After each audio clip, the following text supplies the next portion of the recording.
আসসালামু আলাইকুম রহমতুল্লাহি ওয়া বারাকাতুহু। প্রিয় বন্ধুরা, কেমন আছেন সবাই? আশা করছি আপনারা সময় ভালো আছেন। আমার এই চ্যানেলে 93তম পর্বে আপনাদের সবাইকে স্বাগত জানাচ্ছি।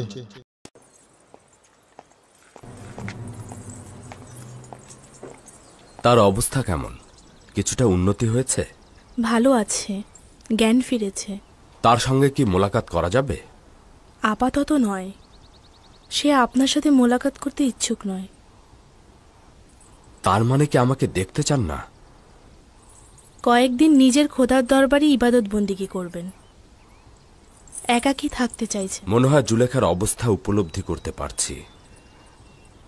তাকে তার মতোই থাকতে দাও। ধারণা করছি সে একাকী খোদার ইবাদতে মশগুল থাকতে চাইছে। বিষয় কি আমাকে একটু বলবেন? এটা জুলেখার জন্য সৌভাগ্য, আর এই সৌভাগ্য সবার কপালে জোটে না। ইউসুফের গৃহের খোঁজে সে বছরের পর বছর অলিতে গলিতে ঘুরেছে, দাঁড়ে দাঁড়ে অন্বেষণ করেছে। ইউসুফের দিদারের আশায় সে নিজেকে ভেঙে চুরে ছারখার করেছে। কিন্তু তার উপর যখন খোদার মেহেরবান বর্ষিত হল, তখন সে ইউসুফের চাইতে অধিক সৌন্দর্য ও মেহেরবানের দেখা পেল। এটাই তো ইনসাফ। কোথায় ইউসুফ আর কোথায় মহা সৌন্দর্যশালী এক ও অদ্বিতীয় খোদা? জুলেখাকে সেই সৌভাগ্য দান করা হয়েছে, তাতে আমার ঈর্ষান্বিত হওয়ার কোনো হক নেই। ওয়াসেনাত তো ঈর্ষান্বিত হওয়ার মতো নারী নয়। জুলেখার মতো সৌভাগ্যশালী হওয়ার চেষ্টা করা উচিত। সে তার মাসুক খোদাকে নিজের নির্জনতায় বেছে নিয়েছে। আমি ধারণা করছি তার এই নির্জনতা ও আবেগ জজবা 40 দিন পর্যন্ত অব্যাহত থাকবে। 40 দিন? হ্যাঁ, এই সময়ের পূর্বে সে তার নির্জনতা ত্যাগ করবে না। বছরের পর বছর সে আপনার অপেক্ষায় প্রহর গুনেছে, এখন আপনার পালা তার জন্য অপেক্ষার প্রহর গোনা।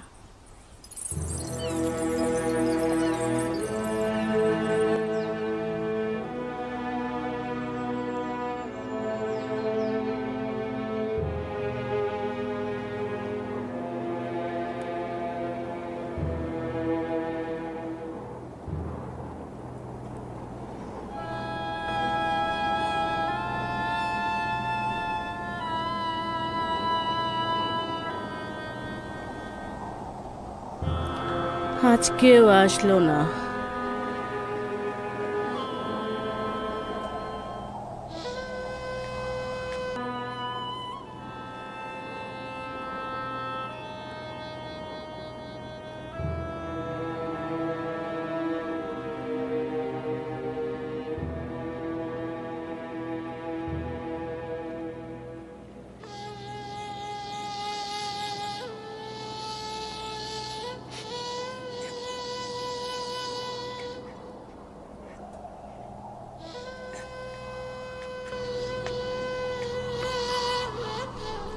মা, চিন্তা করছো কেন?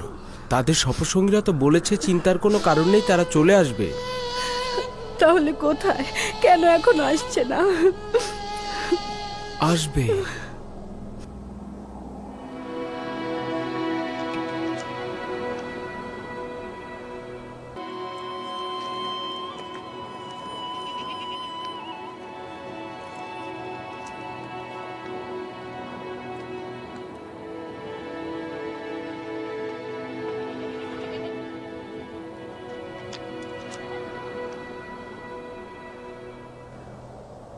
আপনাদের একা আসা উচিত হয়নি, ইয়াকুবের সন্তানদের সাথে নিয়েই আসা উচিত ছিল। যদি আমরা দ্রুত কেনানে ফিরে না আসতাম, তাহলে তো তোমরা না খেয়ে মারা পড়তে। আর দ্বিতীয়ত, কতক্ষণ অপেক্ষা করব? আমরা জানতাম না তো তারা কখন ফিরে আসবে। তাদের নিয়ে যাওয়ার পর থেকে তো কোনো খবরই পেলাম না।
দেখেছিস সবাই কুড়ে ঘরের নিকট আমাদের জন্য অপেক্ষা করছে। হ্যাঁ, যদি ভুল না হয় তাহলে আমরা আব্বাজানকে দেখতে পাচ্ছি।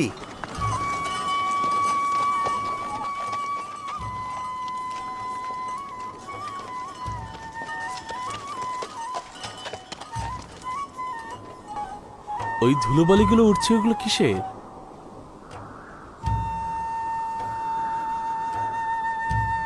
তারাই তো মনে হচ্ছে। ধুলোবালি উড় চলার কারণেই তো উঠছে। তারা এসেছে, এসেছে। দাদা যান, কাফেলারা এসেছে, কাফেলারা এসেছে, সবাই এসো, কাফেলারা এসেছে। Están viniendo. Allí están viniendo. চলো স্বাগত জানাতে যাই। Allí vienen. চলো তাদের সাহায্য করে আসি। দেখুন, আমার সন্তানেরা এসেছে।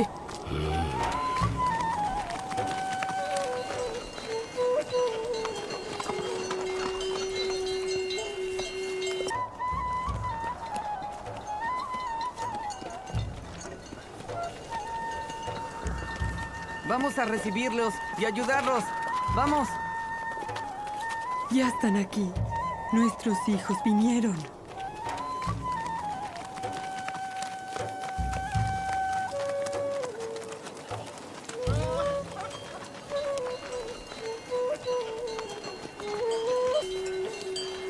সালাম আব্বাজান। সালাম আব্বাজান। সালাম পুত্র আমার। কেন দেরি করলেন? ক্যানানবাসীরা তো অনেক আগেই পৌঁছেছে। সে অনেক কথা, ঘরে চলো, পরে সব বলবো। Historia. Vamos, vamos. Andando. খোদা তাআলাকে শুকরিয়া।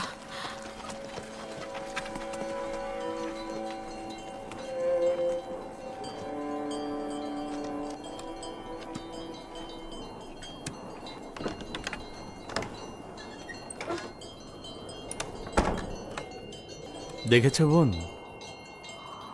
তাদের ফিরে আসায় আব্বা চিন্তামুক্ত হয়েছেন, কিন্তু তাদের মুখোমুখি হতে চাইছেন না। এটা তো বুঝাই যাচ্ছে তাদের ক্ষমা করেনি।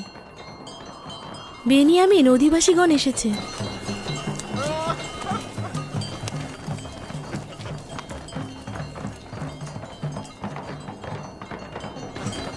আমি আব্বাজানের কাছে যাচ্ছি।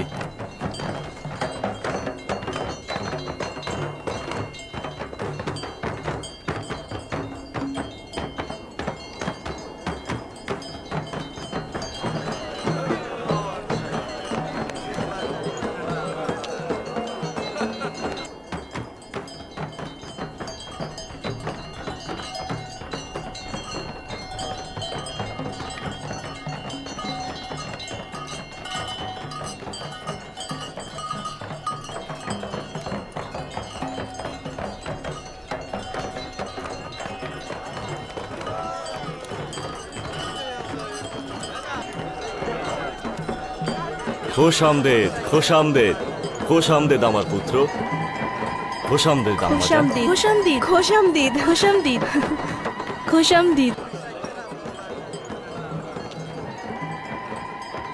Bienvenidos, mis hijos. ¿Dónde está el padre? খোশ Ahmed পুত্রগণ, বিচলিত ছিলাম। খোশামদিদ ভাইজানেরা। আমাদের অবহেলা ছিল না আম্মাজান। আমরা মিশরে পৌঁছা মাত্রই গম সংগ্রহ করে ফিরতে চেয়েছিলাম, কিন্তু আজই যে মিশর আমাদের বাধা সৃষ্টি করলেন। হাকিকত হচ্ছে তিনি আমাদের মেহমানদারি করলেন, আমাদের 10 ভাইকে কয়েক বেলা মেহমানদারি করলেন আজিজে মিশর। আমরা তো তোমাদেরকে নিয়ে চিন্তিত ছিলাম, তাই থাকতে আপত্তি জানালাম। তোমাদের কথা না বললে তো এত তাড়াতাড়ি ফিরতেই পারতাম না। ভালো কথা। আব্বাজান কোথায়? তোমরা যেদিন গিয়েছো সেদিন থেকে অবিরাম দুশ্চিন্তায় পথের দিকে চেয়েছিল। তোমাদের ছাড়াই ক্যানানবাসী যখন ফিরল তখন খুব বিচলিত ছিল, সারাক্ষণ পথের দিকেই চেয়েছিল। এতক্ষণ তো এখানেই ছিল, যখন তোমাদের দেখে দুশ্চিন্তা মুক্ত হলো তার ঘরের ভেতরে চলে গেল। দূর থেকেই তো দেখছিলাম। তার মানে তিনি এখন আমাদেরকে দেখতে চাচ্ছেন না। তার হক রয়েছে, ইউসুফের স্মৃতি তো ভুলবার নয়। সে দেখা করতে না চাইলে তো তাকে আর বাধ্য করা যায় না। আহত সকল প্রাণীগুলো নিয়ে যাও। তোমরাও যাও, তোমরাও যাও, বোঝাগুলো নিয়ে যাও, তোমরাও যাও।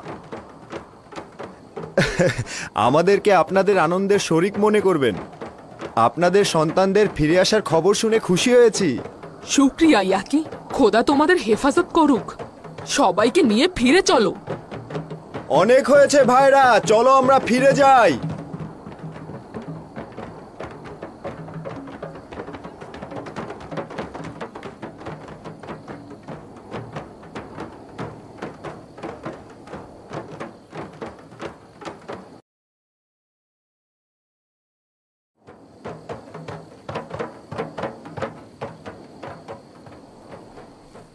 যদি সে নাও চায়, তবুও তোমাদের উচিত তার দিদারে যাওয়া। যাও, তার হাল হাকিকত সওয়াল করো। বলছিলাম কি,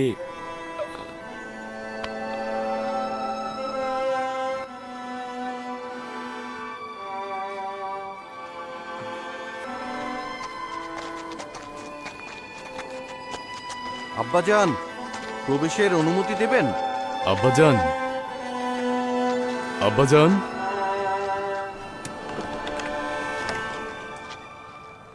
দরুদ হে খোদার নবী। সালাম আল্লাহর নবী। সালাম খোদার পয়গম্বর। দরুদ খোদার নবী। সালাম আব্বাজান। দরুদ আপনার উপর। সালাম আব্বাজান। খোদা তাআলার দরুদ তোমাদের উপর। ফিরে আসায় খুশি হয়েছে। আমরাও সবাই খুশি, কারণ আপনার সাথে আবার মোলাকাত হলো। আশা করছি খোদার নবী সহি সালামতে আছেন। বিচলিত ছিলাম, কেন দেরি করলে? আজিজে মিশর আমাদের আসতে দিলেন না। হাকিকত হচ্ছে তিনি আমাদের মেহমানদারি করলেন, তিনি আমাদের অনেক সম্মান দিলেন।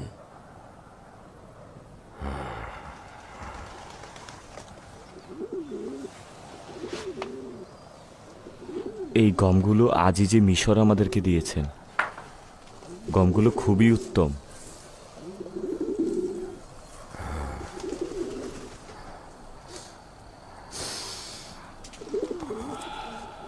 কি সুন্দর খুশবু, কতটা প্রফুল্ল মনে হচ্ছে। এত চমৎকার সুঘ্রাণ।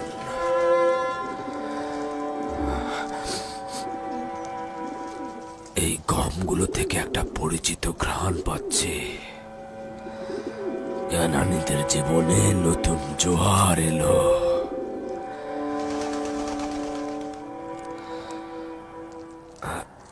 আজিজে মিশরকে প্রত্যেক মুসাফিরের সঙ্গেই তোমাদের মতো আচরণ করেছে, নাকি শুধু তোমাদেরকেই আহ্বান করেছে? কেননা অন্যান্য ক্যানানবাসী তো আমাকে এ বিষয়ে কিছুই বলেনি। না না, শুধু আমাদের কি করেছে। 3 দিন ধরে তার রাজমহলে সবচেয়ে ভালো মেহমানদারি পেয়েছি আমরা।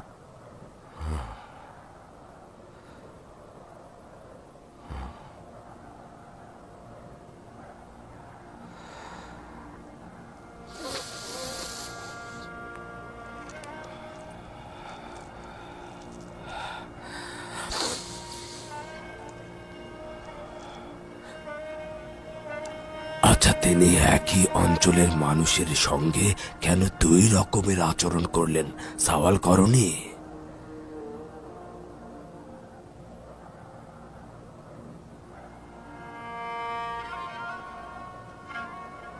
বলছিল আজিজে মিশরের আমাদের প্রতি মনোযোগের কারণ আমরা এক খোদার ইবাদতকারী।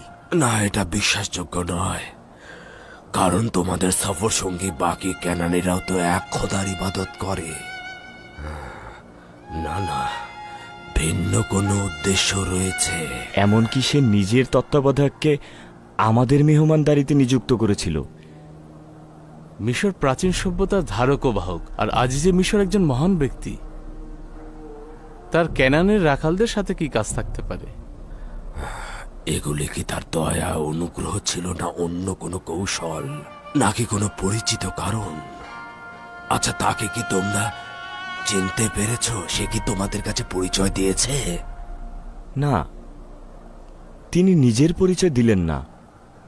অবশ্য আমি আর রুবিন তাকে সন্দেহ করেছিলাম, মনে হচ্ছিল কোথায় যেন দেখেছি। হ্যাঁ, কোথায় যেন দেখেছি, কিন্তু একেবারেই মনে করতে পারছি না।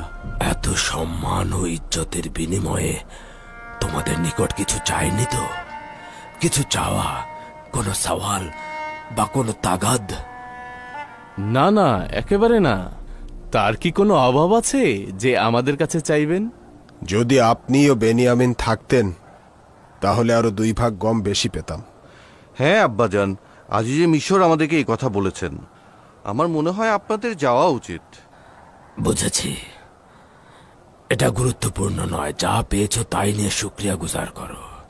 দেখি পরবর্তী পালায় মহান খোদা তাআলা আমাদের নসিবে কি রেখেছেন। কিন্তু পরবর্তী পালায় আমরা আর গম আনতে পারবো না, যদি না বেনিয়ামিনকে পরবর্তী সফরে আমাদের সঙ্গে না নিয়ে যাই। তার মানে হচ্ছে বেনিয়ামিন যদি তোমাদের সঙ্গে না যায় তোমরা গম আনতে যাবে না? না না আব্বাজান, সামনের উদ্দেশ্য এটা নয়। আজিজে মিশর বলেছে পরবর্তী সফরে তোমাদের ছোট ভাইকে তোমাদের সঙ্গে করে নিয়ে আসবে, তবেই তোমরা গম পাবে। সে কোথা থেকে জানলো যে তোমাদের আরেকজন ভাই আছে, তাও আবার তোমাদের সবচাইতে ছোট? আব্বাজান, কথা প্রসঙ্গে এসেছিল। বলেছিলাম আমাদের বৃদ্ধ পিতা ও ছোট ভাইও রয়েছে, তাদের ভাগের গমও আমাদের দিন। সে আমাদেরকে সন্দেহ করেছিল আব্বাজান, ভাবছিল তার মহব্বতের সুযোগ আমরা কাজে লাগাচ্ছি। হ্যাঁ আব্বাজান, সে হয়তো ধারণা করেছিল আমরা বেশি গম পাওয়ার আশায় পিতা ও ভাইকে নিয়ে মিথ্যা গল্প করেছি।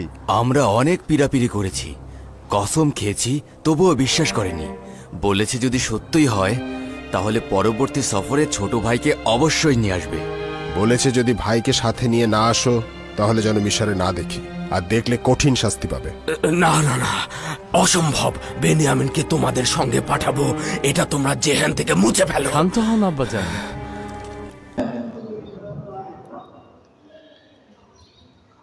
পৃথিবীর মধ্যে কোন রাষ্ট্রে, কোন ভূখণ্ডে, কোন এলাকায় যখন বড় পাপাচার হয় তখন আল্লাহ তাআলার পক্ষ থেকে বিভিন্ন পাপের কারণে বিভিন্ন আযাব, বিভিন্ন গজব মানুষের উপরে পতিত হয়। এগুলি আল্লাহ তাআলা ইচ্ছা করে কারো উপরে চাপিয়ে দেন না।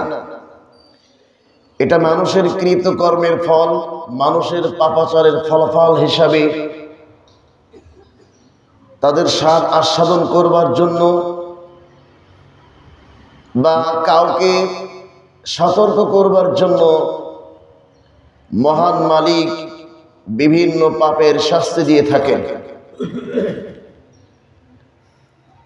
যেমন আজ থেকে 20 বছর আগে যেসব পাপের কথা মানুষ কল্পনাও করত না, সেসব পাপগুলি বর্তমান সংগঠিত হচ্ছে এবং সেই পাপের কারণে যে ধরনের আযাব গজব আমরা দেখতে পাচ্ছি, যা আমরা কোনোদিন কল্পনাও করতে পারিনি যে এই ধরনের আযাব গজব হবে।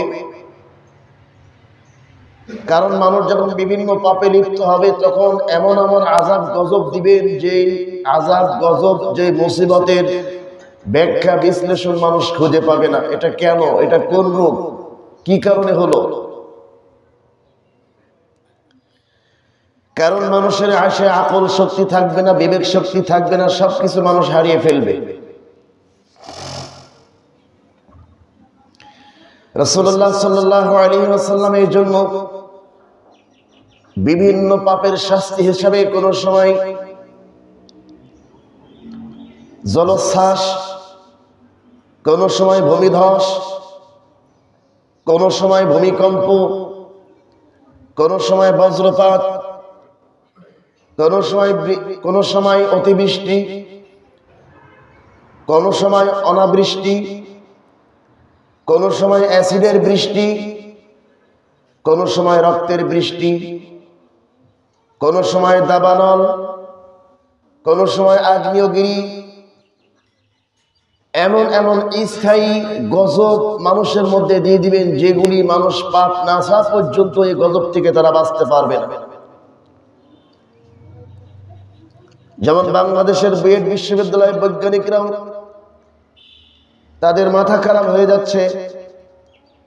নেদারল্যান্ডের বৈজ্ঞানিক তুরস্কের ব্যাপারে যে ভবিষ্যৎবাণী করেছেন, সে একই বৈজ্ঞানিক বাংলাদেশ, ভারত, পাকিস্তান, চীন, আফগানিস্তান নিয়ে ভবিষ্যৎবাণী করেছেন এই অঞ্চলের মধ্যে বড় আকারে ভূমিকম্প হবে।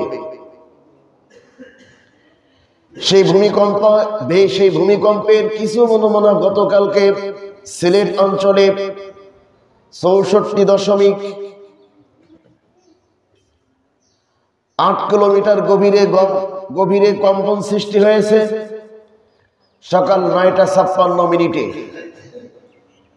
যার মাত্রা ছিল 4.3 মাত্রা। ভারতের কিছু অঞ্চল এবং বাংলাদেশের কিছু অঞ্চল দিয়ে গতকালকেও ভূমিকম্প হয়েছে। আমরা এগুলি মিডিয়ায় শুধু দেখছি, কোনো কিছু আমরা শিক্ষা নেওয়ার চেষ্টা করছি না, পরিবর্তন হওয়ার চেষ্টা করতেছি না। তুরস্কের পরিস্থিতি শুধু চোখেই দেখতেছি, শব্দ করতেছি, আফসোসই